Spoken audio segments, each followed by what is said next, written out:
YouTube, how we doing? PPS here. YouTube play of the day. We got one spot. I know today is Monday. We should be doing past the prop. I'm not going to be able to. No times really are going to work today with Stu and I's schedule. I have a pretty crazy day, which is why we're doing this so early in the morning. So just want to obviously keep the momentum going. Obviously, if you can follow me over on Twitter, I believe we're 14-3 on our last 17 action plays, up over I think lifetime of the account is over 40 units now, which is pretty wild in MLB specifically. And then obviously we got a couple to recap here. Last YouTube play of the day was Yamamoto to record the win. Smashed that. It was obviously a lot easier than I expected with them giving me that price. And then we have a couple to talk about from past the prop. I did lose my 1.5 unit, and luckily for me, was able to cash a plus 195 half unit one there, so 0.6 in the negative, but then we did cash the Giants over 8, so 0.4 there, and then obviously the Yamamoto number there. I don't count the long shot, the Will Warren, towards my win total, only towards the unit total, but 41 and 27, 22.8 units across YouTube, past the prop, and YouTube play of the day.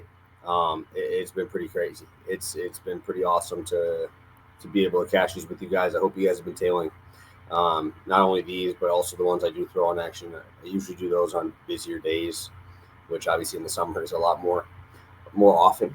But appreciate you guys continuing to pop in here with me and hopefully making some money. So pulling up my screen right now, actually minus 105. I love that. Nice. So we have a minus 105 on an alternate total under 5.5, first 5 for the Royals, and then Gomber not to record a win at minus 105. I'm baffled at the price on Austin Gomber today. I thought that would be unbelievably high with him facing off against the Red Sox in Boston. Colorado, obviously, worst offense in baseball. Feel pretty obvious saying that, but Boston against left-handed pitching is 4th with a 118 WRC plus, only behind the Astros, the Yankees, and the Tigers. Just feel like this is a very tough spot for Gomber. Obviously, even with the bullpen coming in after, we could see another just letdown, even if he does throw well.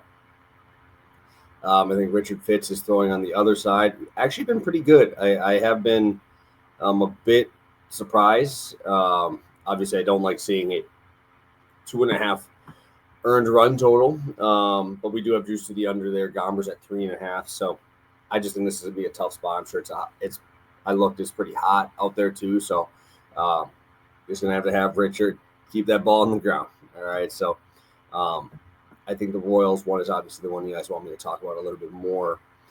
When you look at just straight numbers, minus 166 is the under 5.5, and it's a hot day. I mean, even in Wisconsin, man, it's gonna be pretty hot.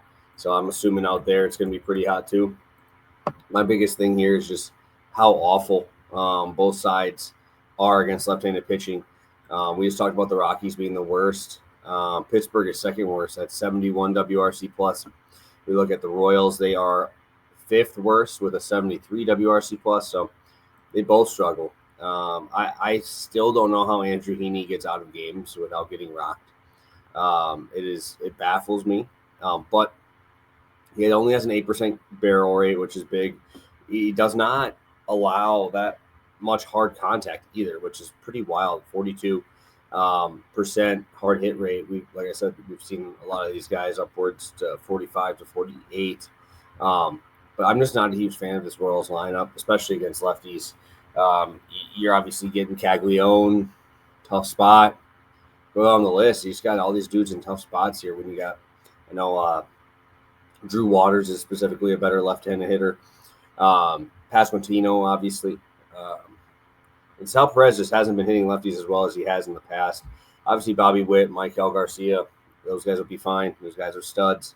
But for me to have to think in Kaufman that we're going to have to hit some bombs here with two teams that just don't have any power against left-handed pitching is kind of scary. On the year, a 342 slugging for the Royals, 336 slugging for Pittsburgh against lefties. Noah Cameron, you guys know I want to fade him at some point. I don't think this is the game.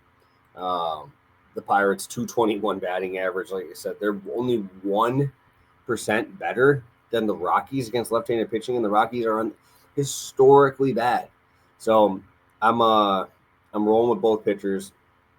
You can play the straight 4.5. I like that too, but I want that extra one, especially when they're giving me that price. I feel like it's going to end on like 4 or 5. It just screams that, just because both these pitchers are pretty mediocre.